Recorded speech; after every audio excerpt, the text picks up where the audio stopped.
protection, no, through insurance. So ano ba itong insurance na ito, no?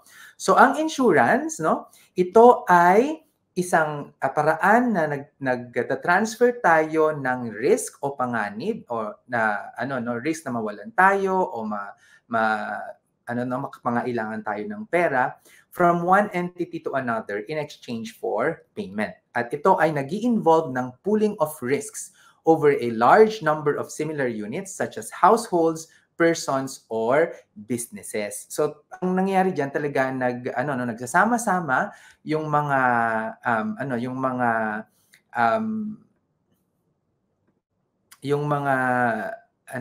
bakit pangit yung layout na to, guys. Itong news ang gamitin ninyo. Yan. Ha? Okay. Magkakaroon nagpo-pool tayo ng risks over a large number of similar units, no, such as households, persons, or businesses. So nag-aambag-ambagan para pag may tamaan ay doon kukunin yung pera na bigay doon sa nabiktima. So lahat kasi tayo ay kinakaharap natin risks. We all face risks. So dahil sa buhay natin, may mga panahon na tayo ay masaya, may mga panahon naman na hindi kagandahan, no? But we all still face risks, no? At kapag titignan natin diyan, no, kailangan parang hindi naman pag tayo ay nabubuhay, talagang given na 'yan na meron tayong risks, no, na ma-experience. Ayan, ha? At hindi talaga natin yan maiiwasan. Hindi na talaga natin siya ma-eliminate. Imagine naman kung wala ding risk, wala ding kabuluhan yung buhay at walang excitement, no? Pero yun nga, kapag masyadong marami, no, something bad can happen to anyone, and often it is unpredictable. And responsibility natin kung paano mag-learn para mag-respond sa mga events na ito. Kaya kunwari, no, paulit-ulit yung mga nangyayari. For example, alam naman natin na sa Pilipinas ay sa Pilipinas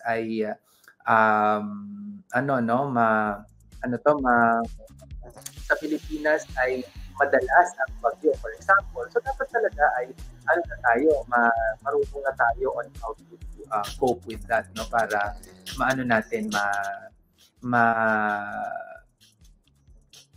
pag nangyari siya ay handa talaga tayo. Ayan, okay?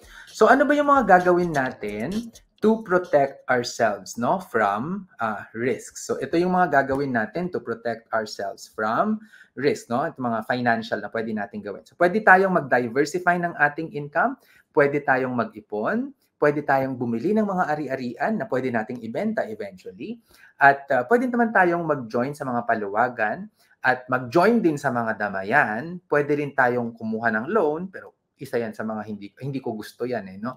Tapos pwede rin tayong kumuha ng insurance. So may mga protection and reaction strategies kasi tayo, no, kapag mayroong mga risks o mga panganib na dumarating sa atin. So ito ay yung tinatawag natin na reactive at saka protective measures, no? So yung protection steps, ito yung mga bago pa mangyari yung panganib ay pinaghahandaan na natin siya. Kaya protection steps ang tawag diyan, no? At reaction step naman ay yung mga measures na kinukuha natin after na noong risk. Okay? So, yun.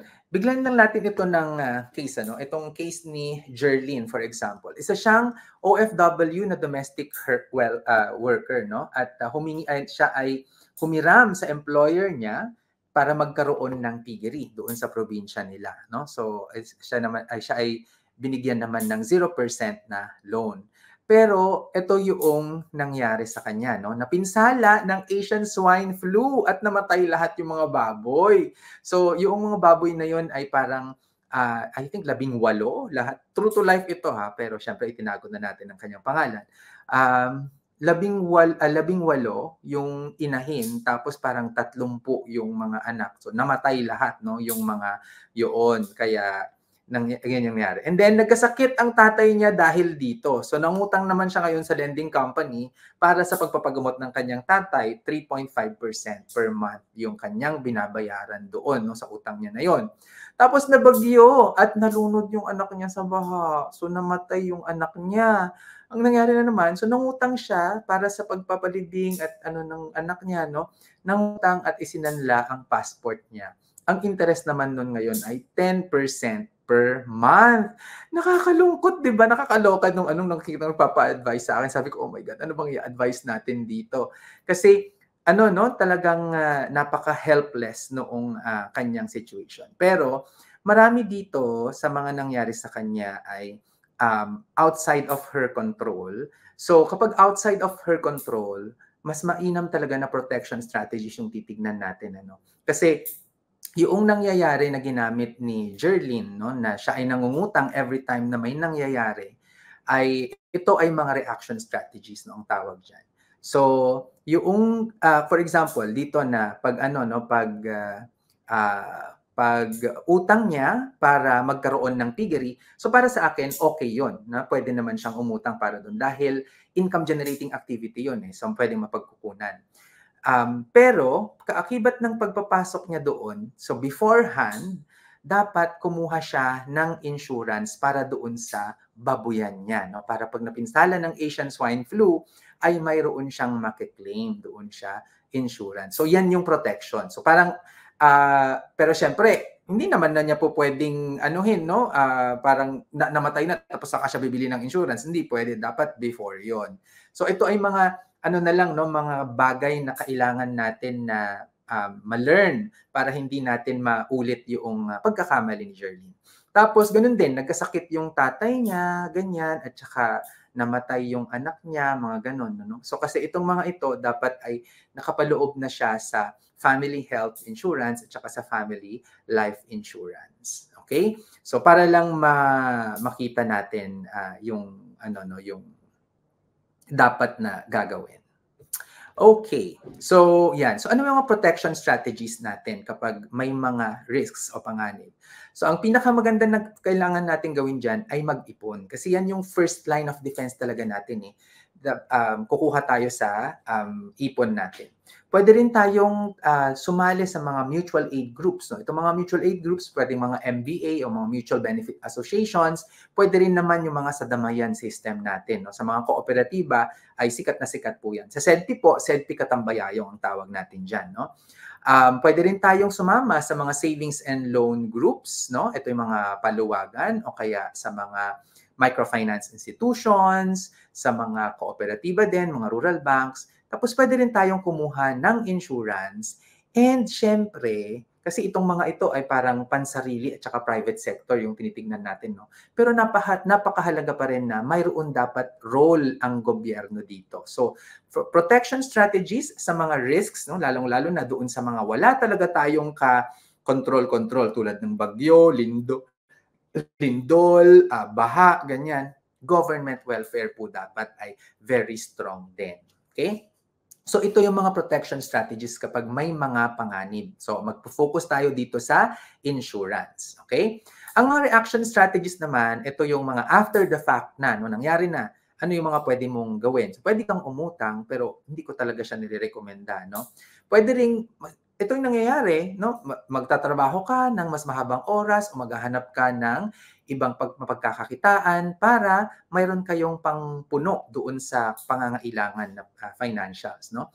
At marami din yung mga nagbebenta ng kanilang mga ari-arian kapag may mga panganib na nangyari. Nagkasakit, ibinenta yung ganito, ganyan. Or nagkasakit, kaya ka nandyan sa abroad, no? Kasi yun yung paraan para magkaroon kayo ng income. Okay? So, gaya ng sabi ko, mag-focus tayo dito sa protection strategies, in particular dito sa insurance. Okay, so ang insurance, pinoprotect niya yung people and businesses against financial loss by spreading their risk among large numbers, no? Similar to prevention. Okay, so kaya talaga ang insurance ay pang-protection yan, no? More than anything else. It involves exchanging the uncertain prospect of large losses for the certainty of small regular premium payments. So ang ginagawa natin dyan ay para tayong nagsusubi, nagbibigay tayo ng maliliit na amount, pero ano no? Pero ang ginagawa natin ay nagbabayad tayo ng maliit na amount, tapos kapag may nangyari sa atin, doon natin makukuha yung malaking amount. Pero para sa akin, ayoko nang makuha yung big amount kasi ibig sabihin nun ay mayroon tayong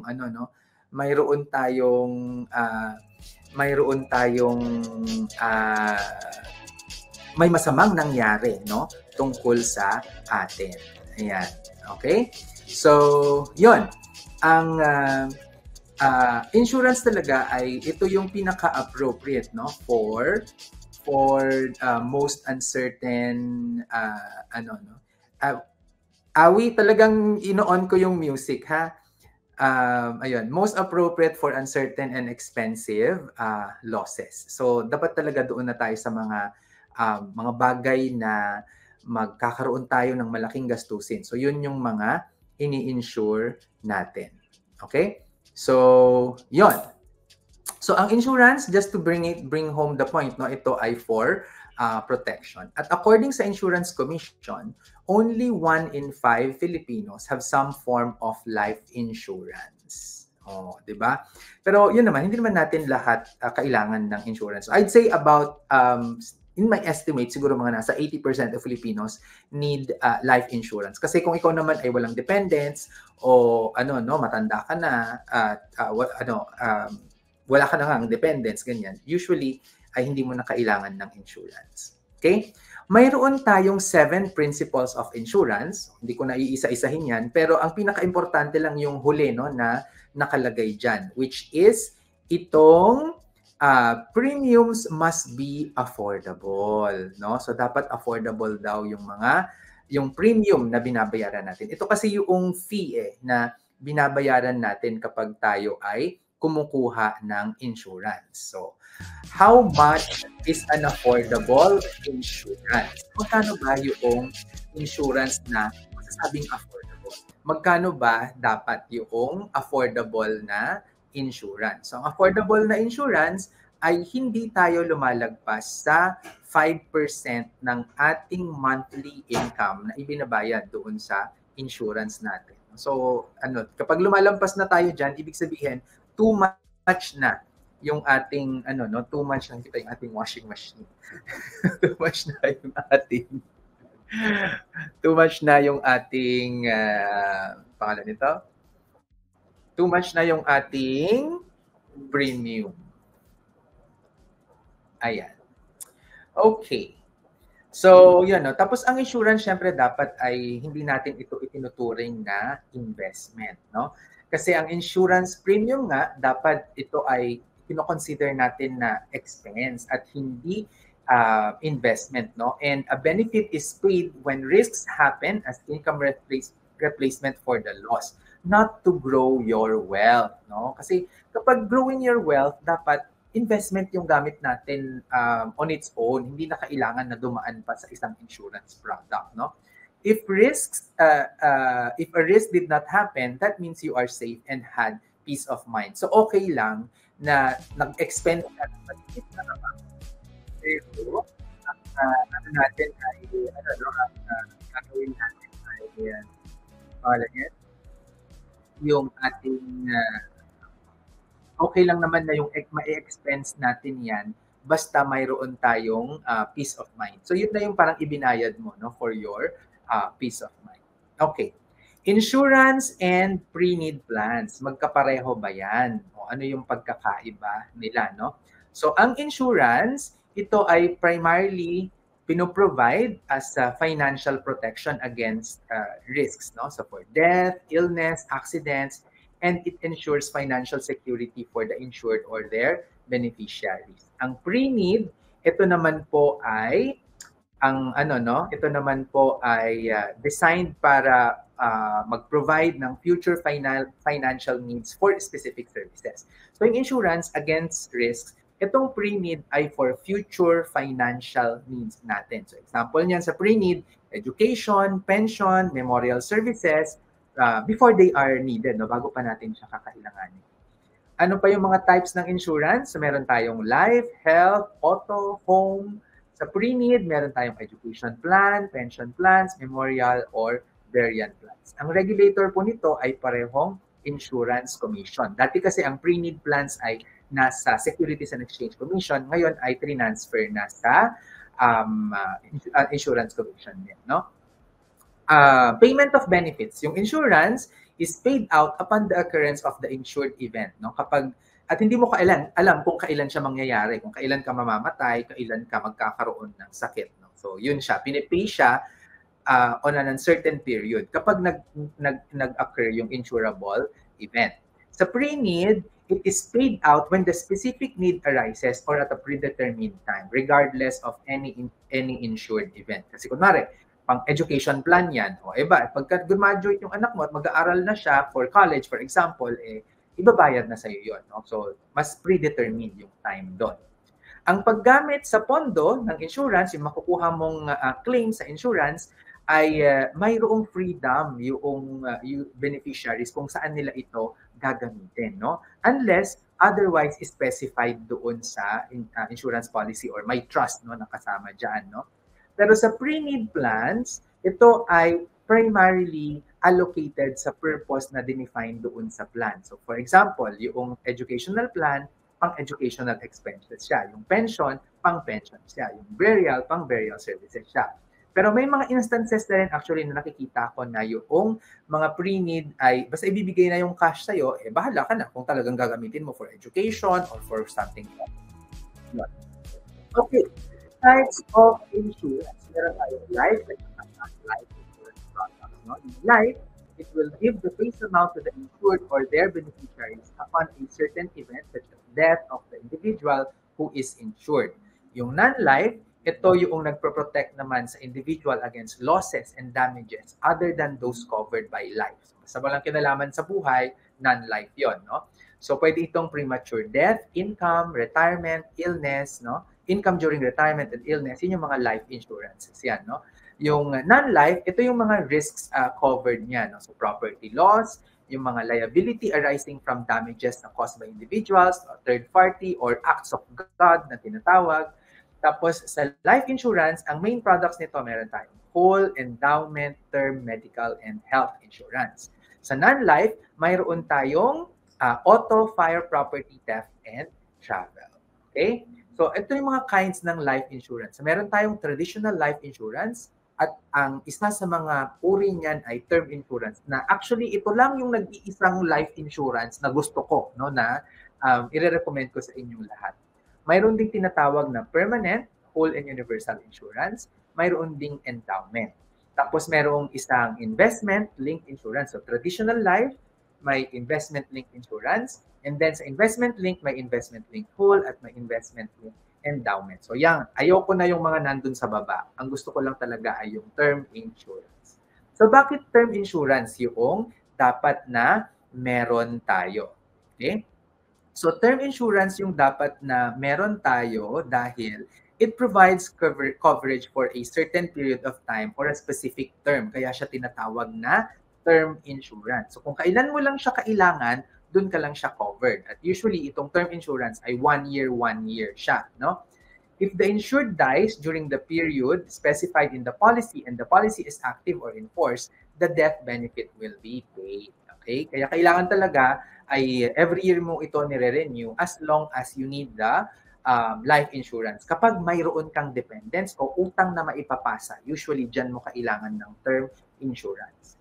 It is much less expensive than permanent insurance. Wala itong cash value. Kaya murang-mura lang, pwede natin siyang ituring, dapat na itinuturing natin siyang expense. No? It is recommended for those who want to maximize insurance protection while minimizing costs. Okay? So, yan yung ating term insurance. Permanent insurance, ito naman yung umbrella term natin for life insurance plans that do not expire and combine death benefits with the savings component. Pero what I have seen is mas okay pa na separate life insurance and then separate yung savings component ito dahil mas malaki pa yung leverage. So kapag pinag-join mo yan, may mga fees na naman na babayaran. Okay? Investment-linked insurance naman, ito yung mga insurance policy na mayroong kasamang investment. So ito po yung mga iiwasan ninyo talaga ha. Huwag niyo po itong kukunin kasi hindi po ito maganda for your financial health. Masarap lang siya pakinggan pero nako, empty po. No? Malaki ang mga expenses dito at saka mga fees. The premiums are used to purchase life insurance protection and investment units. Policyholders choose from investment funds offered by the insurer. The value of the policy depends on the performance of the market, and the policyholder bears the risk on the performance of investment funds chosen. Which means, di ba, parang na-define niya yung definition ng insurance natin. No? Kung babalikan natin yung insurance natin kanina na ng definition ay, ang sabi niya ay, insurance ay pooling of risks and transferring this, no? The risk from one entity to another. Dito sa dito sa investment linked insurance, no? Pag ang policy holder na yung nag-bear din ng risk, edi wala nang risk transfer na naganap, no? Kasi ang makukuha mo ay nakabase doon sa performance ng market. Kung hindi maganda yung performance ng market, tulad ngayon in the last 10 years, ang tsaka-tsaka ng performance ng market, edi haggard, di ba? So, at tignan natin siya yung sa premiums mismo, ng comparison ng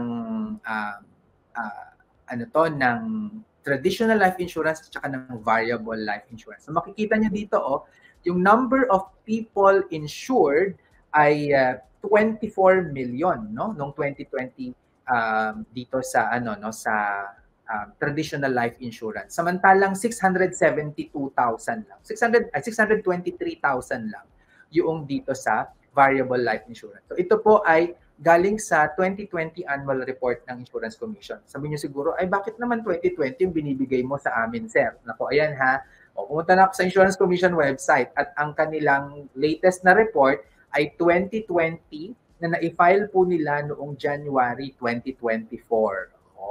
Kaya hindi ko po kasalanan kung bakit ganyan yung ating data, pero more or less I think ay ganyan po talaga yung magiging figures pa rin. Talagang mas marami yung mga nasa traditional life insurance over variable. At kung titignan ninyo, marami ang bumili doon sa insurance ng term, traditional life insurance, pero ang kanilang premium ay 14.45 billion. Samantalang variable life insurance product natin 32 billion. 32 billion yung kanilang binayaran, no? At magkano yung sum insured? 1.5 trillion ang insured doon sa sa traditional, sa term insurance. Samantalang 660 billion lamang yung nandito sa variable universal life, no? So ginawa ko na yung math para sa inyo para mas maintindihan natin, no? Doon sa term insurance, for every 1 peso, pag in-average natin siya, no? For every 1 peso that you pay, mayroon kang life insurance coverage equivalent to 100 pesos. So parang 1% yung binabayaran mo, no? Dito sa VUL, for every 1 peso na binabayaran mo, you have life insurance coverage worth 20 pesos. So let the figures speak for itself. VUL is 5 times more expensive than term insurance. Kaya ang best talaga na life insurance na kukunin natin ay term insurance because this is affordable.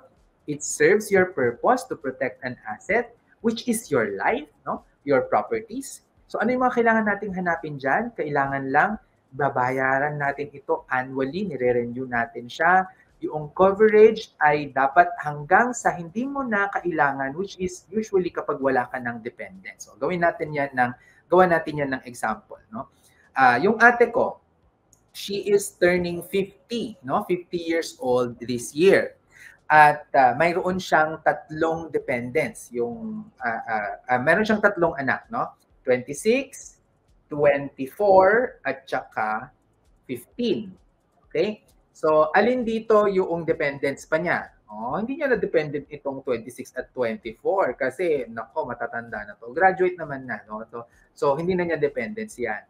Okay? Ang kanyang 15 years old, yaan yung kanyang dependence. Usually sa ano no, usually mga 21 years old ay matatapos na 'yan ng kolehiyo. Dapat marunong nang tumayo sa kanyang sariling paa, hindi na siya dependent. So ilang years pa yon from now? Kung 15 siya at 21 yon, 21 minus 15, that is 6 years. No?